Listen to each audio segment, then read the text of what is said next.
Most people think buying a watch from the AD is the safe way. The lights, the glass cases, the champagne. It feels official. It feels prestigious. But here's the truth. You're paying the highest possible price for that feeling. And the second you walk out of the boutique, that value you just paid for is gone. What most people don't realize is the secondary market doesn't just compete with ADs. It completely changes the way you collect. And once you see it, you'll never look at the AD the same way again. When you buy at retail, you're paying the absolute highest price possible for that watch. No negotiation, no flexibility, no options. And the moment you leave the boutique, it's worth less on the open market. On top of that, ADs play games. You want a hot watch? You've got to buy jewelry you don't want, or spend on other pieces you'll never wear just to be considered for what you actually do want. You're not just buying a watch, you're buying your way into their system. And the system always benefits them, not you. Meanwhile, the secondary market is wide open.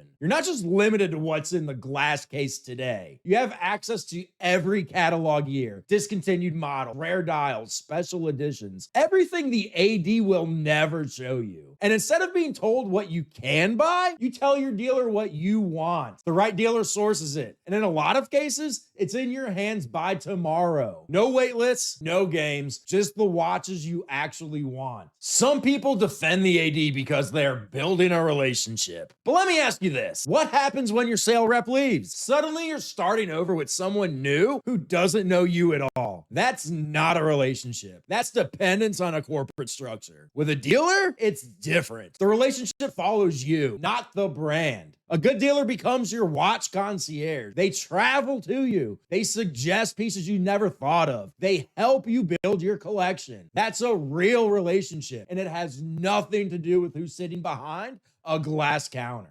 The other huge difference is value protection. On the secondary market, you're buying after the depreciation is already hit. The floor is safer. The trades are stronger. The margins are tighter. You're much closer to wholesale levels, and that's where collectors win. Meanwhile, the AD buyer's the one taking the full hit. The second the card swipes, they're creating the depreciation. The secondary buyer, they step in after that loss has already been absorbed by somebody else. And here's something people don't think about. Maybe you're buying to keep forever, and that's fine. But if life happens or your tastes change and you decide to trade, where do you check prices? You're not pulling up an AD's website. You're on Chrono24. You're on eBay. You're checking watch charts. Or you reach out to a dealer like me. That's the real market. So why would you buy in one market but live in another? Doesn't matter if you plan to sell or not. The secondary market is the only place